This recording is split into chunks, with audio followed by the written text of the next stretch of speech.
O debate em torno das mudanças climáticas segue movimentando o mundo e, nesse conflito, o agro acaba sofrendo a grande culpa. No programa de hoje, vamos mostrar como o chamado Plano Clima do governo federal fomenta essa visão totalmente errada e vilaniza o produtor, o pecuarista, o homem do campo. Assista agora A Força do Agro com Joyce Maffezoli. Daniel Vargas, professor da FGV, é sempre um prazer recebê-lo, professor. Uma honra, Joyce. Para o governo federal, o agro é o grande vilão do meio ambiente e deve cortar as emissões de gases de efeito estufa em 50% até 2030. A punição para quem está produzindo comida, enquanto a indústria, energia e transportes podem aumentar as emissões. Professor, primeiramente, o que é esse Plano Clima e qual o objetivo? Joyce, o Plano Clima executa um compromisso internacional. O compromisso é a obrigação que o Brasil se autoimpôs com a sua chamada NDC de cortar as suas emissões em até 67% nos próximos 10 anos. Ninguém obrigou a gente a fixar essa meta para nós mesmos. Nós é que criamos, por uma opção, o que eu chamo de uma dívida internacional do clima perante a ONU, que agora precisará ser alocada perante os setores produtivos da economia nacional. O Plano Clima faz essa alocação, distribui a fatura, e a opção que é feita, a gente já vai falar mais, é de colocar a maior parte dessa obrigação nas costas do produtor rural. Ou seja, então o Brasil se antecipou a uma exigência, meio que um acordo aí quase que voluntário, né, professor? E escolheu vilanizar justamente o agro, que é o setor que produz, e é o setor que vem justamente reduzindo as emissões, que é o mais sustentável, que é o que mais preserva o ambiente, está mais preocupado. Por quê? Porque o agro depende do meio ambiente para sobreviver. E Joyce, o que é mais curioso é que do ponto de vista econômico, não faz sentido essa decisão, porque, evidentemente, se coloca na produção um custo, uma restrição, uma cobrança que apenas tende a fazer com que a nossa competitividade no setor seja ameaçada, seja desafiada, seja minada. Mas o que também é muito curioso é que, do próprio ponto de vista ambiental, as opções e os critérios que estão na base do Plano Clima não fazem muito sentido. Em vez de olhar para todos aqueles ganhos que o setor tem e teve a partir de incorporação de técnicas, tecnologias, de obrigações que já são fixadas para a preservação de florestas, via reserva legal, área de preservação permanente, e atribuir a esses méritos um conjunto de reconhecimentos econômicos, de prêmio para quem faz bem feito, a gente opta por fazer o contrário. Faz com que quem no passado fez bem, agora, em vez de ser um ativo e, portanto, uma opção de receber mais por isso, passa a ser um devedor e deverá agora não só cuidar do que já fez, mas fazer muito mais. Não faz sentido economicamente e ambientalmente, para ser gentil, é profundamente questionável. O governo do PT, o Lula, ele joga contra o Brasil, né? Porque você vilanizar, você prejudicar o setor que mais produz, o setor que mais contribui para a geração de renda, para emprego, que responde por 30% do PIB diretamente, fora indiretamente, e ignorar todos os avanços sustentáveis que o agro conquistou, é jogar contra o país e a população precisa enxergar isso. Eu acho que é um desserviço, Joyce. A economia, a realidade brasileira, as demandas das pessoas e ao próprio interesse nacional, para ser muito sincero e franco. E isso não porque isso é feito por um governo do PT ou por um governo de direita ou conservador. É simplesmente um erro, uma opção estratégica equivocada. A mensagem que nós comunicamos para fora, Joyce, é dupla. A primeira é dizer, segundo projetos dados, segundo uma decisão do Estado brasileiro, a culpa e a responsabilidade para a descarbonização das nossas atividades produtivas é principalmente do agro.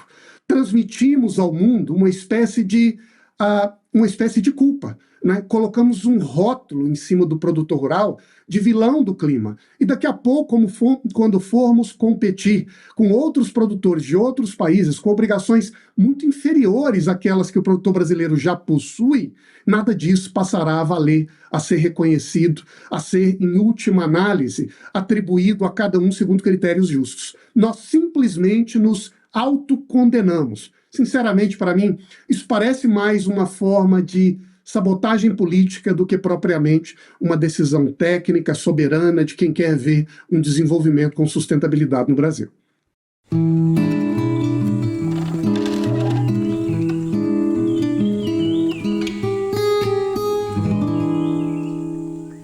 Agora é o momento de falarmos da porteira para dentro. Frederico Dávila, seja bem-vindo. Obrigado, Joyce. Obrigado você que está toda terça-feira conosco aqui na Força do Agro, conhecendo um pouco da realidade da porteira para dentro.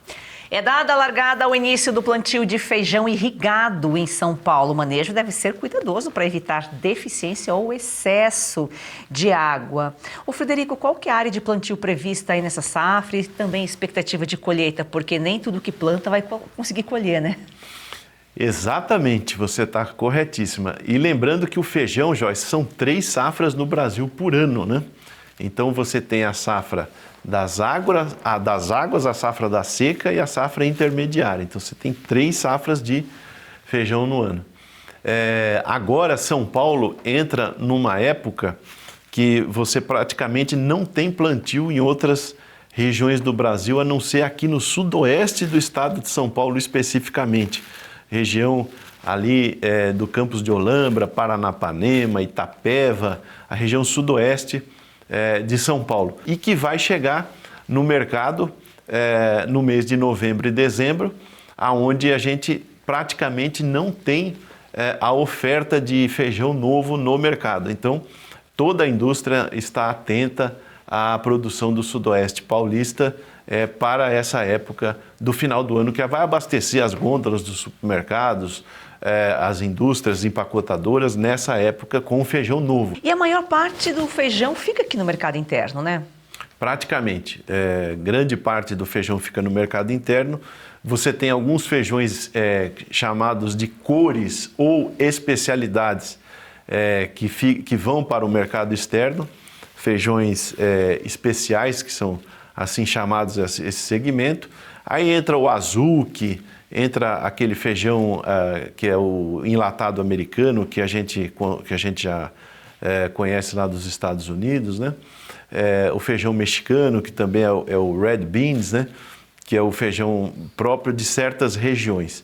Mas isso aí é um mercado menor, tem espaço para exportação desde que você atenda aquelas diretrizes, normas e exigências do mercado internacional, mas aquilo que a gente conhece mesmo de feijão que é consumido aqui no Brasil, que é praticamente o carioca e o preto dominam, aí você tem outros tipos como o jalo, o bolinha, o rosinha, né? Mas são mercados menores, mas o carro-chefe é mesmo o carioca e o feijão preto. Entre os desafios do agro estão aí logística, infraestrutura, isso é um problema de Brasil, não São Paulo. Como que é o escoamento da safra, principalmente agora que você falou que toda a indústria, está todo mundo de olho justamente na produção paulista, porque é onde se concentra agora essa safra? Porque você, como eu falei, tem 3 safras no ano. Então a indústria, ela sabe aonde que está saindo feijão novo a cada época do ano. E eles vão monitorando isso com muita atenção. Porque como você bem disse, Joyce, o mercado de feijão é um mercado pequeno e muito sensível. Então qualquer falta de produção ou qualquer excesso de produção mexe muito na questão de preços. E como a gente já cansou de falar aqui no programa, o que acontece hoje vai impactar no que vai acontecer lá na frente. Então, por exemplo, os preços baixos do feijão no momento, eles desestimularam o plantio de feijão, inclusive nessa época que nós estamos falando agora. E consequentemente, isso vai refletir lá na frente. E o preço vai ser mais alto. Provavelmente. Porque o agricultor, no momento da decisão, ele põe o pé no acelerador ou tira de acordo com a questão de preços. Então, como você tem produtores tradicionais, como no caso dessa região do sudoeste do estado, a qual eu me incluo, você vê muito a mesma conversa. Eu vou plantar, mas vou tirar o pé. Eu vou plantar, mas vou reduzir a área. Eu vou plantar metade do que eu plantei ano passado. Eu vou plantar 30% a menos. Eu vou plantar 70% a menos. Aí, como você bem colocou, o feijão faz parte de uma rotação de culturas, né? E que entra aí nas áreas irrigadas, principalmente. E você tem, dentro desse esquema de produção, uma oscilação de acordo com a realidade anterior. Então, por exemplo, por que os preços estão ruins hoje? Porque se tem a notícia que regiões como Goiás, Mato Grosso, Minas Gerais estão com muito feijão guardado em câmaras frias, ou seja, feijão que foi colhido, o preço estava ruim, o produtor segurou e botou em câmaras frias, que na verdade são grandes geladeiras que você tem ali a conservação do produto. Querendo ou não, você tem, apesar de não ser um feijão absolutamente novo, né, como o que vai sair em novembro, praticamente, você tem um feijão que está conservado e que faz volume no mercado.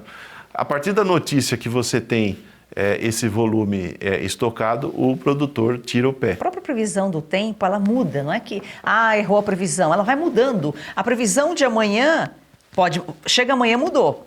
Hoje a gente acompanha hoje, quando chega amanhã já mudou. Imagina para o produtor pensar daqui a 3, daqui a 6 meses, pensar lá na frente. E ainda mais difícil, Joyce, numa realidade, num mercado pequeno, onde você tem 3 safras por ano. Imagina você se a gente tivesse 3 safras de soja por ano, né? Seria uma gangorra, né? Então, por exemplo, esse é um mercado que ele está sendo reposto. Se você dividir 12, que é um ano, por 3, você tem a cada 4 meses, você tem uma nova região plantando feijão, né? Então você tem 3 realidades dentro de um ano, onde a indústria se volta para verificar o abastecimento desse feijão. Tem a famosa região de Irecê, na Bahia, você tem as áreas irrigadas do Mato Grosso e Goiás, você tem, depois no mês de setembro, você tem o sudoeste do Paraná, com feijão preto, que é o carro-chefe ali. Então, como eu estou falando, é muito sensível. Qualquer alteração entre excesso e falta de produção dá um impacto bastante grande lá na frente, que vai se manifestar nas gôndolas dos supermercados. Ô Frederico, e entre essas 3 safras, existe uma que é mais assertiva para o produtor? Olha, assertiva, a gente pode dizer a safra das águas, né? Que é a safra de verão, porque ela tem uma condição climática mais positiva, mas ela tem o revés dela qual que é, né? O ponto de atenção é justamente que você vai colher feijão numa época chuvosa. Então você corre o risco de ter uma boa produção, você ter uma boa condição climática durante o processo de condução da lavoura, né? Toda a condução da lavoura, e quando chega na hora de colher, você tem uma tromba d'água e acaba com a qualidade do seu produto, porque você vai colher ele na época das chuvas. Então, não dá para se dizer assertiva, porque você não tem como você bem disse, a garantia que você vai, do início ao fim, ter uma boa condição. Você tem regiões com condição excelente, como o Planalto Goiano e Mineiro, né, onde você tem um potencial de irrigação bastante grande, altitudes maiores, bastante dias limpos, terra arenosa, com pivô central, onde você dá exatamente a água que o feijão precisa, colhe ele numa condição que ele sai limpinho, sem muito estresse sob o ponto de vista operacional e climatológico. Porém, o ponto de atenção é se essa produção, na hora que ela chega no mercado, se ela vai ter preço. Então, o que a gente acaba vendo é que, como é uma cultura de risco alto, dificilmente o produtor entra nela sem ter um incentivo anterior, né? Porque o grande receio do feijão, Joyce, como a gente está falando, é justamente a armazenagem dele. Cada dia que passa, ele vai deteriorando a qualidade. E é por essas incertezas que, às vezes, o produto no supermercado está feio, com uma qualidade inferior e o preço mais elevado. A cebola é uma coisa muito clara. A gente tem que falar da cebola aqui, inclusive, outro dia, mas assunto para o outro, da porteira para dentro. Frederico, muito obrigada. Obrigado a você, Joyce, e a todos que nos assistem aqui, a porteira para dentro, conhecendo a realidade do produtor rural.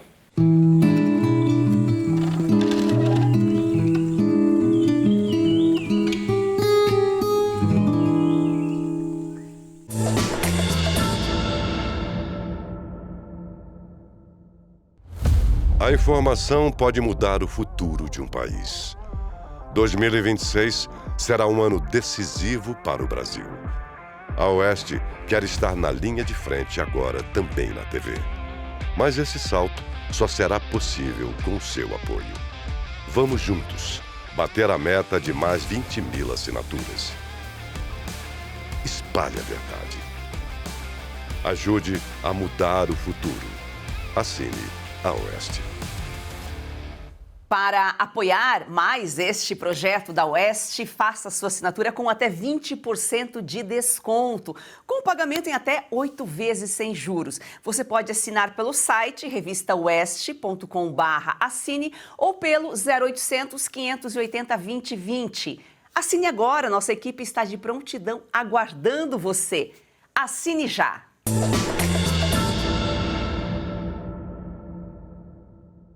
Se todos sabem que o agro é o que mais preserva, porque ele depende do meio ambiente para sobreviver, ele gera renda, ele movimenta a economia, responde diretamente por 30% do PIB, indiretamente por muito mais, é jogar contra o Brasil, colocar essa conta e conta de outros países, diga-se de passagem, para o setor que mais produz.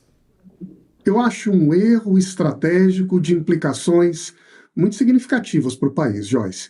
Em primeiro lugar, o Plano Clima é visto no mundo como uma política de Estado. Então, o Estado brasileiro, por meio dessa decisão, impõe aos produtores rurais um rótulo de vilão do clima. Quando chegarmos lá fora e formos apresentar o nosso produto, imediatamente os nossos concorrentes, os nossos compradores vão olhar para nós e dizer: veja o que a sua própria lei diz, que você é o culpado pelos problemas ambientais no Brasil. Se é assim, de duas uma: ou o seu produto não merece um reconhecimento e uma compra por nós, ou ele vai ter que valer mais barato, porque não tem a mesma qualidade. E o curioso, Joyce, é que aqui em casa, todos nós sabemos que nós temos não só exigências ambientais muito maiores do que os nossos concorrentes, mas ao longo do tempo a gente também incorpora técnicas e tecnologias que faz com que o nosso produto seja, em termos ambientais, muito superior àquilo que os nossos concorrentes lá fora fazem. E, portanto, adotamos uma decisão que, de certo modo, parece que sabota os atributos, as qualidades e a própria competitividade de um setor tão importante para a economia nacional. Professor, quem está em casa está se perguntando, eu também estou me perguntando, se estamos, a gente tem que colocar se colocar na situação, porque nós somos Brasil, sabotando o próprio país, nós estamos a serviço de alguém, nós estamos beneficiando alguém lá fora. Ô Joyce, nós sabemos, né, que no mercado não existe exatamente um vácuo, né? Existem oportunidades e existem custos. A opção que a gente faz é de impor um custo para a nossa produção, ao mesmo tempo em que desvalorizamos, em que reduzimos as oportunidades competitivas que temos aqui. E o fato de termos um país com 66% da sua vegetação nativa preservada, um terço dela dentro de propriedades rurais. O fato de, ao longo dos últimos anos, termos incorporado a utilização de bioinsumos, melhorado em técnicas, como plantio direto, recuperação de pastagens degradadas, integração de sistemas, lavoura, pecuária e cada vez mais alimento, energia. Tudo isso, em vez de ser uma oportunidade, um atributo rico da nossa produção, passa a ser um custo, uma dívida, uma obrigação que nós temos a cumprir, independente de alguém olhar para isso e dizer: veja como esse produto é diferenciado ou superior. E isso é feito, Joyce, não porque a ciência indica, não porque o mundo comanda, mas porque nós tomamos a opção de apresentar ao mundo aquilo que a gente produz a partir do uso da terra como um produto inferior ou defeituoso. Ao mesmo tempo em que outros setores da nossa economia ganharam uma espécie de passe livre ou de prêmio para continuar fazendo a mesma coisa que no passado. Agora, vamos comparar alhos com bugalhos. Quais os setores avançaram mais em termos econômicos e ambientais? Foi o agro? Foi a pecuária? Ou foi o setor petroleiro ou mineral? Sinceramente, essa conta não fecha. E eles podem continuar prejudicando, gerando aí efeito estufa, podem continuar poluindo, enquanto o agro tem que pagar a conta de todos. O professor, como que funciona esse cálculo aí que atribui mais de 70% das emissões nacionais ao agro? Também é uma sabotagem? Acho que é até difícil explicar esse cálculo, porque eu não sei se realmente ele é feito ou ele só foi criado e o discurso repassado. Joyce, o Plano Clima é uma atividade contábil que serve como referência para a alocação de responsabilidades. Essa contabilidade parte de um conjunto de metodologias, parte delas estabelecidas por diretrizes internacionais, parte delas ajustadas ou criadas aqui em casa. O que nós vemos na prática é um conjunto de distorções desses critérios metodológicos que fazem uma espécie de contabilidade criativa para colocar na conta do agro que não lhe pertence. Em primeiro lugar, em torno de 60% a 70% das emissões fruto do desmatamento, que o mundo trata como mudança do uso do solo, viram, por esse critério engenhoso adotado aqui em casa, responsabilidade do produtor rural. Faz isso, Joyce, ignorando que existem desmatamentos e desmatamentos. Existem alguns que são frutos do crime, da ilegalidade, de atividades produtivas que acontecem em áreas que são semi-privadas, como os assentamentos, como as reservas de desenvolvimento sustentável, cuja ação produtiva depende de um conjunto de critérios da governança pública. Tudo é colocado no mesmo bolo, no mesmo pacote. Tudo passa a ser culpa do produtor. E ignora, Joyce, que dentro da propriedade privada, uma parte das extrações que acontecem pelo produtor acontecem nos excedentes de reserva legal. E, portanto, são um direito e uma autonomia do produtor. Outra vez, nada disso conta. Joyce, uma reserva hoje, ou melhor, uma floresta, está localizada dentro de uma reserva indígena ou de uma área protegida. É considerada pelo plano como um recurso que tem a capacidade de sequestrar carbono da atmosfera e, portanto, de remoção. Mas se essa mesma floresta, no mesmo bioma, é localizada dentro da propriedade rural, essa remoção não conta. E por aí vai, numa série de opções ou de critérios cujo resultado, coincidentemente, é o mesmo. Atribuir benefícios a outros setores ou a outras atividades e menosprezar ou punir tudo aquilo que acontece sob o ônus e responsabilidade do produtor, que ao longo dos anos cresce em produção, gera emprego e renda e protege o meio ambiente como se nada disso merecesse qualquer crédito.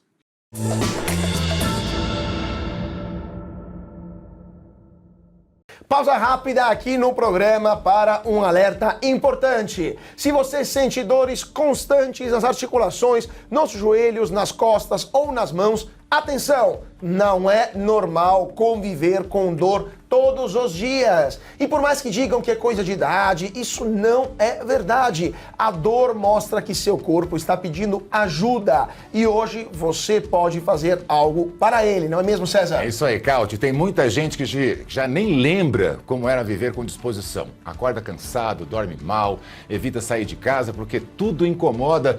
E pensando nisso, a Vitae Gold desenvolveu o Vitae 7 em 1, que é um suplemento natural que reúne os 7 compostos mais eficazes no combate às dores e inflamações, todos com comprovação científica, Cauti. É isso aí, olha só, vamos dar uma olhada aqui nessa cápsula onde tem magnésio, cúrcuma, colágeno tipo 2 e outros ativos que trabalham juntos e eles ajudam a desinflamar, a proteger as articulações e reconstruir as cartilagens. Uma fórmula pensada para quem quer mais mobilidade, mais conforto e mais qualidade de vida. E você sabe como é, né? Quando a dor começa a diminuir, o corpo responde, a disposição volta, o sono melhora, a energia aparece. Não é milagre, é ciência, é constância, é cuidado com você. Ligue agora para 0800 291 2200, vou repetir, 0800 291 2200, 100 primeiros que ligarem garante 70% de desconto, frete grátis para todo o Brasil e parcelamento em até 12 vezes sem juros, Cauti. E ainda tem um presente. Ligando agora, você leva um relógio inteligente de brinde. Isso mesmo, um relógio com monitoramento de saúde, batimentos cardíacos, qualidade do sono e outras funções para acompanhar o seu bem-estar no seu dia a dia.